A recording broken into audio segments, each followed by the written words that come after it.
Olá pessoal, tudo bem? Meu nome é Matheus e eu trabalho aqui na Empíricos com Felipe Miranda em algumas séries como Palavra do Estrategista e Double Income. E hoje eu quero conversar com vocês sobre um assunto que já tem aparecido nas manchetes de vários jornais, mas que ainda não necessariamente chegou nos preços dos ativos e deve chegar nos próximos meses, que é a crise hídrica. Um tema super delicado que vira e mexe tem voltado a aparecer na nossa realidade nos últimos anos, principalmente nos últimos 10 anos, e que deve ganhar relevância nos próximos meses, quando a gente entrar no regime de chuvas principal do Brasil entre novembro e abril, novembro deste ano e abril do ano que vem. Então, antes de começar, eu já peço que você curta, compartilhe este conteúdo, comenta ali embaixo temas que você gostaria que nós falássemos em próximos vídeos e também o que você acha desse tema. Já adianto para você esse pedido, tá certo? Então, sem mais delongas, vamos começar a tratar desse problema, dessa questão, né? Começando aqui como chegamos até aqui. Tem uma história de como a gente chegou. A gente não está aqui por acaso, né? Tem alguns movimentos, né? O primeiro deles é a questão da própria matriz energética brasileira. Não é segredo para ninguém, a matriz energética brasileira é saturada em termos de dependência para a matriz hídrica, né? A gente tem muita hidrelétrica no Brasil. Foi uma decisão renovável que foi tomada lá atrás de grande infraestrutura, né? Principalmente durante o regime militar, que norteou o país nesse caminho em que a gente entrou esse século com quase 90% ali rodando, 90% da nossa energia consumida proveniente de matriz hídrica, né? Ou seja, o regime de chuvas é sempre muito importante para a realidade brasileira. De lá para cá, desde 2000 até hoje, a gente tem diversificado, sendo bem sucedido na diversificação da nossa matriz. Ainda somos muito dependentes, algo como 60%. Vou deixar aí na sua tela uma imagem que mostra a evolução, né, da energia consumida do Brasil, sua origem, né, e como a gente tem se desenvolvido nesse sentido. É claro que a matriz hídrica ainda é muito importante, portanto, regime de chuvas é relevante para a nossa realidade. Temos feito um bom esforço nesse desenvolvimento, mas ainda não conseguimos escapar desse problema, né, que muitas vezes, quando falta a chuva, a gente sempre incorre nessa mesma discussão de precisar aumentar a bandeira tarifária, reajuste tarifário para comprar energia de outro lugar e poder, assim, abastecer a demanda consumida do país, tá certo? O segundo problema que gerou essa situação atual foi que em 2012 a Dilma, de maneira muito brilhante, por meio da MP 579, né? Se você não conhece a MP 579, o Rui, né, é um grande analista de ações aqui da Empíricos e cobre o setor de energia, ele já fez vários vídeos sobre Eletrobras, porque a Eletrobras foi diretamente afetada pela MP 579. Assim, foi um grande problema, na verdade, do Brasil, porque a ideia foi a seguinte: eu vou baratear a energia. Como? Eu vou reduzir o custo. Brilhante, né? Um gênio. Como é que ninguém pensou nisso antes? Mas como ela fez isso? Ela baixou a tarifa. Para fazer isso, ela subsidiou e para subsidiar de maneira mais barata, ela utilizou a matriz módica hidrelétrica brasileira. E para isso, ela abriu os reservatórios. Isso foi em 2012. Então, ela barateou a energia num curto espaço de tempo, mas percebeu que isso é insustentável no longo prazo, né? Você está fazendo uma maquiagem muito grande ali, tanto de estrutural, como também de números, né? Então, no final do dia, você desbalanceia a matriz. Tanto é verdade que nós nunca recuperamos o patamar estrutural dos níveis de reservatórios verificados anteriormente. Teve problema climático no meio do caminho, mas isso agravou muito essa tomada de decisão. Eu sugiro que você dê uma olhada nos vídeos que o Rui fez sobre a Eletrobras, sobre essa privatização da Eletrobras, que ele explica um pouquinho com mais detalhes o que foi essa MP 579 e por que ela foi tão ruim para a Petrobras e também para a economia brasileira. Mas em outra perspectiva, ela também afetou o regime hídrico, né, do país. Matriz hídrica do país. Então, e o terceiro e por último, a gente está vivendo no que o ministro de Minas e Energia chamou de pior seca da história, né? A pior seca da história. Mas o que está acontecendo? Desde 2014, nós temos vivenciado níveis de chuva abaixo de 75% da média histórica. Eu vou mostrar uma imagem também que você pode verificar como a gente tem derrubado, né, esse regime de chuvas ao longo do tempo. É uma razão climática, claro. Você pode enumerar diversos fatores, eu não sou o maior especialista de clima, eu só estou falando a conclusão que isso tem para a matriz energética brasileira, que é essa redução do nível de chuvas, né, esse período de seca severo que o Brasil tem sofrido. Você deve se lembrar de 2013 e 2014, a gente passou por de 2013 até 2015, na verdade, a gente passou por uma crise hídrica também importante, né, com racionamentos de consumo de água e de energia também, e agora a gente está vivendo, arriscando, né, perigando viver essa realidade de novo. Então a gente tem esses três fatores que explicam como a gente chegou até aqui, para a situação atual. E qual é a situação atual? né? Então o que acontece, né? A gente sempre precisa monitorar 3 coisas, eu vou voltar nesse tema aqui. Então o nível de chuva, o nível de despacho e o crescimento da demanda. O que aconteceu? Desde o final do ano passado, a gente já está aqui na Empíricos com um sinal amarelo em relação ao setor de energia e a matriz energética brasileira. Porque no 4º trimestre, ali em outubro, o Operador Nacional de Sistema Elétrico, né, a ONS, começou a utilizar as unidades térmicas. Quando você faz isso é porque você já está precisando de energia despachável de outros lugares, né? Você precisa pegar já energia para suprir a sua demanda, porque você começa a fazer a gestão ali, bem, não vai ser tão favorável assim, eu preciso pegar energia de outro lugar. E também começou, por conta disso, né, obviamente, a bandeira vermelha, né, que quando você compra energia de outro lugar, você tem que fazer o reajuste tarifário por conta desse consumo. Isso gera inflação e vai ser um tema que eu vou voltar já, mas é importante. Já acendeu um sinal amarelo. Opa, tem alguma coisa errada, tem alguma coisa acontecendo. E qual foi o pior de tudo? De abril a julho de 2021, a gente caiu muito no nível de chuva. Lembra que eu falei que a gente está abaixo de 75% da média histórica desde 2014? Pois é. De abril a julho, a gente ficou em 56% em média do regime de chuvas, né, histórico. Ou seja, muito abaixo. Toda vez que a gente tem abaixo de 60% já é ruim, já é preocupante, já acende outro sinal amarelo. Bem, então aqui já tem vários sinais de que, a situação pode ficar crítica, e de fato ficou. A consequência dessa combinação aqui, né, a gente nunca ter recuperado do baque estrutural de 2012, a seca que veio desde 2014, a dependência da matriz energética. Consequência, no 3º trimestre de 2021, a gente entrou com os reservatórios já em 35% da capacidade e tem piorado, com destaque para as regiões centro-oeste e sudeste, que têm ficado cada vez piores, né? Eu vou mostrar outra imagem para você dar uma olhada como é que está crítica a situação e tende a piorar, né? E por quê? Por quê? Porque diferentemente do que acontecia aqui, né, de 2014 a 2014, a gente teve uma crise em 2015 e 2016. Não teve um grande aumento de consumo de energia. Então era muito dialogável as duas situações, né? Você está com menos água, você tá enfrentando um problema ali de falta de reservatório, mas você também não está com muito crescimento. Então não aumenta tanto o consumo de energia, você consegue endereçar esse problema. Aqui, porém, mudou a situação, porque a gente está com crescimento de 5% esse ano. Então a gente está com mais crescimento econômico por conta da reabertura, o que instiga consumo, né? A reabertura econômica no pós-pandemia instiga o consumo, aumenta o consumo. Então é isso que está acontecendo. Lembra, a gente tem que sempre observar o nível de chuvas, foi fraco, o nível de despacho, aqui já estava começando a ser utilizado, e o crescimento da utilização de unidades térmicas, né, com bandeira vermelha, e o crescimento da demanda, com a reabertura da economia. Esses problemas fizeram com que a gente chegasse nessa situação que está sendo observada por diversos especialistas. Adriano Pires, né, um grande nome da infraestrutura brasileira, né, e tem chamado a atenção desde o final do ano passado para esse tema. Tem gestoras especializadas nessa questão que estão observando e avaliando, né, Perfin, Pátria, Kinea, entre outras, né, Mar, Asset, enfim, várias grandes gestoras que já estão de olho nessa situação, nessa problemática, porque de fato chamou a atenção essa combinação de fatores negativos, né?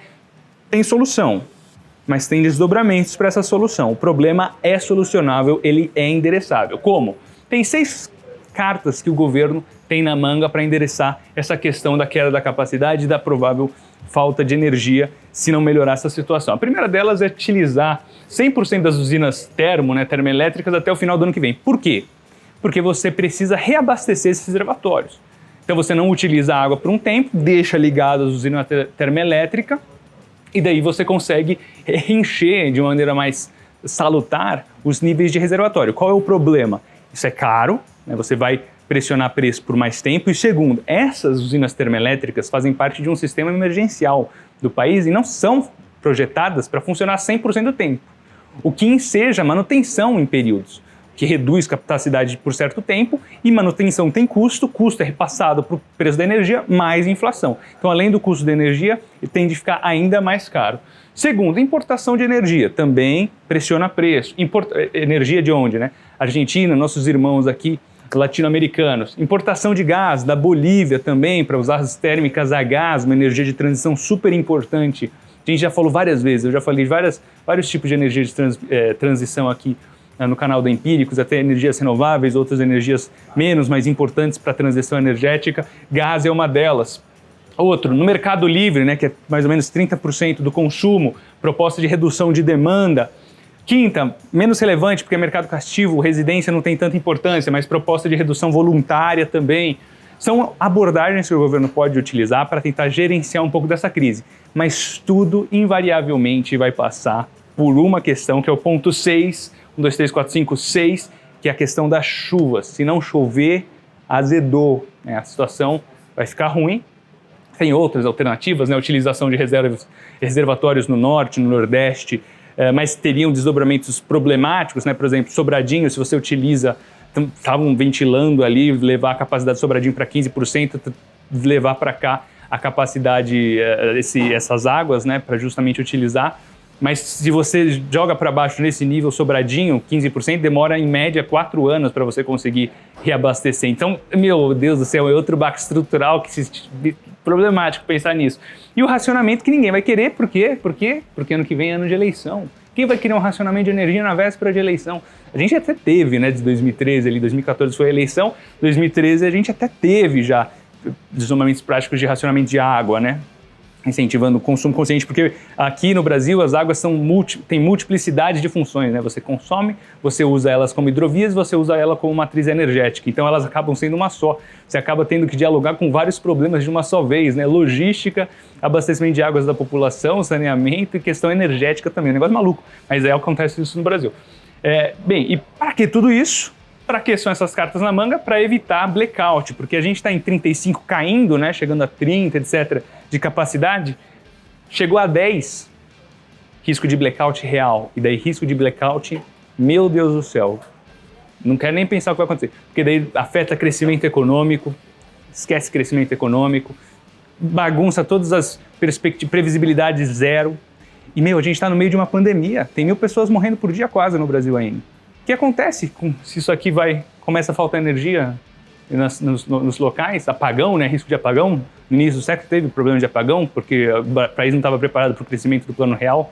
Então, imagina, mas é uma crise sanitária também, de novo, sequencial.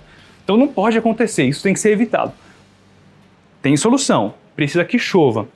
Existem estimativas, eu vou deixar uma imagem para você mostrando umas projeções. Tem um cenário pessimista, tem um cenário base, tem um cenário otimista. Se a gente trabalhar com a manutenção até novembro do que a gente choveu até de 56%, né? Se a gente conseguir chover pouco até novembro, então setembro, outubro, chegar a novembro, chovendo pouco em 56% ali do histórico, pro período, claro, né? Tem períodos que chovem mais mesmo, então a gente tem que comparar com a sazonalidade de cada período. Mas assim, se chover nessa mesma quantidade, a gente deve chegar nessa beiradinha aqui dos 10% até novembro. Se chover pouco.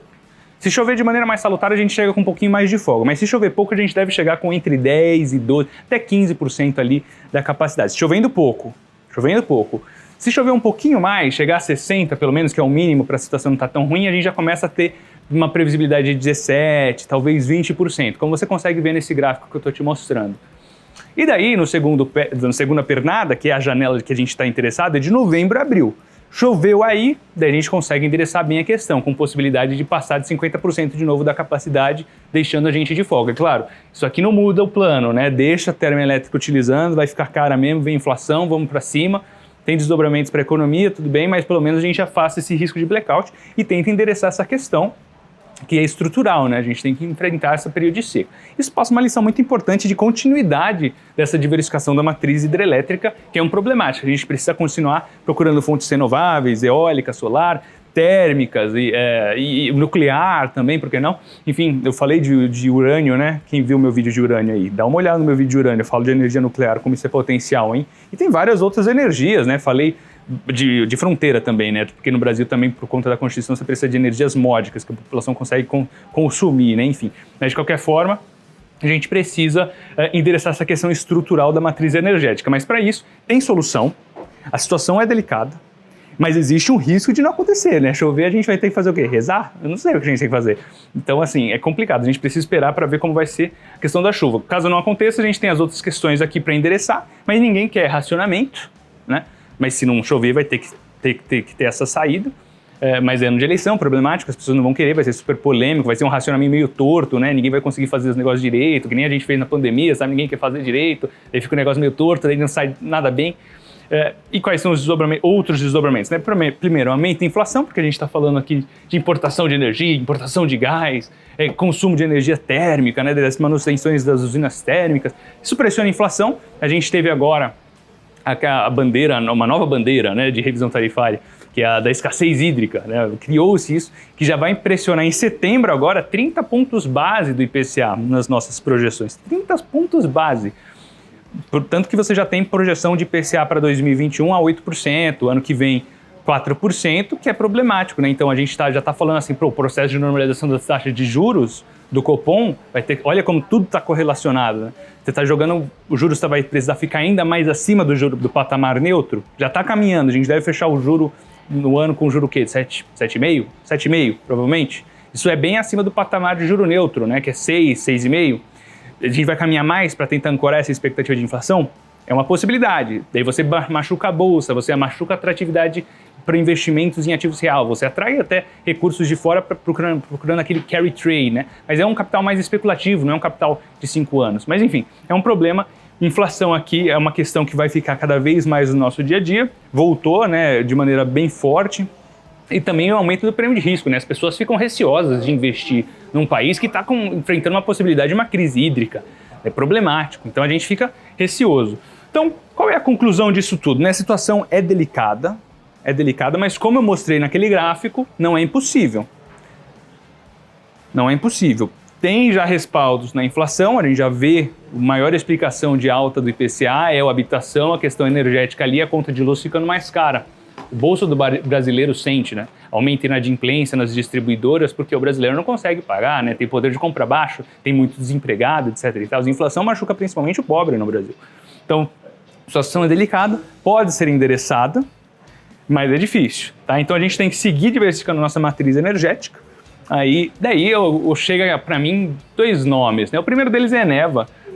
Eneva é uma operadora, né, uma geradora de energia térmica a gás integradas jazidas de gás.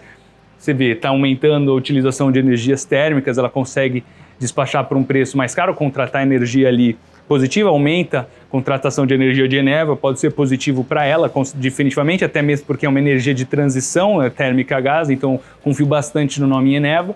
E a Alupar é um nome curioso, porque a gente está falando aqui do segmento de geração, né, afetado, né, as geradoras térmicas vão aumentar a receita e as distribuidoras podem perder por conta da inadimplência, por conta do aumento da conta de luz. Mas e as transmissões no meio do caminho? Transmissora é o melhor, mais perene, né, é o melhor segmento em termos de previsibilidade dentro do setor elétrico. A gente tem geradoras, transmissoras, distribuidoras. Transmissoras é reloginho, é o bunda na parede, o famoso bunda na parede. É uma coisa perene, confiável, um negócio contratado, melhor marco regulatório ali do setor. E a Alupar é o meu nome preferido, porque ele consegue repassar também, por meio dos seus contratos, a inflação que está subindo.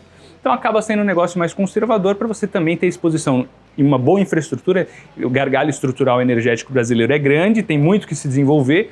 Transmissão e energia de transição são bons cavalos para você surfar em bolsa, uma boa coisa para você ter. E claro, como eu disse, né, management de Alupar com know-how ferrado em transmissão, nos projetos que tem tocado, para expansão, etc., da malha de transmissão, que no Brasil, um dos paraquedas, né, não só a diversificação, o sistema elétrico brasileiro se modificou e se sofisticou mais nos últimos anos, já preparando-se para uma crise. Então, apesar da situação parecer pior do que 2015, né, ela não, pragmaticamente, não necessariamente será. A situação pode ser até melhor em termos relativos. A gente aumentou as linhas de transmissão, a gente sofisticou a nossa matriz energética, então tem várias coisas que permitem que a gente pense assim, a solução é delicada, mas não é impossível. Essa é a mensagem que eu tinha para passar para você. Vamos ficar observando nos próximos meses como será o regime de chuvas, né? Será que vai chover? Será? Comenta nos comentários o que você acha. A gente vem comentando sobre temas relevantes de economia nacional na série Carro-Chefe aqui da casa, do Felipe, Palavra do Estrategista. Ali a gente coloca as nossas ideias de bate-pronto ali, Quinzenalmente, a gente coloca diversas ideias para os mais variados perfis de investidores, desdobramentos práticos do que está acontecendo no Brasil e no mundo. Tem recomendações internacionais, fundos de investimento, tem tudo ali dentro. Você pode acessar, tem agora liberado aí, nessas próximas semanas que você está vendo esse vídeo, por tempo limitado, um trial de 30 dias que você pode acessar com esse QR Code que está aparecendo aí na sua tela. Eu fico por aqui, eu espero que você tenha gostado desse conteúdo. Como eu disse no começo, comenta, compartilha com seus amigos e comenta aí o que você acha desse tema tão relevante para a realidade dos brasileiros, tá certo? É isso que eu tinha por hoje, até mais.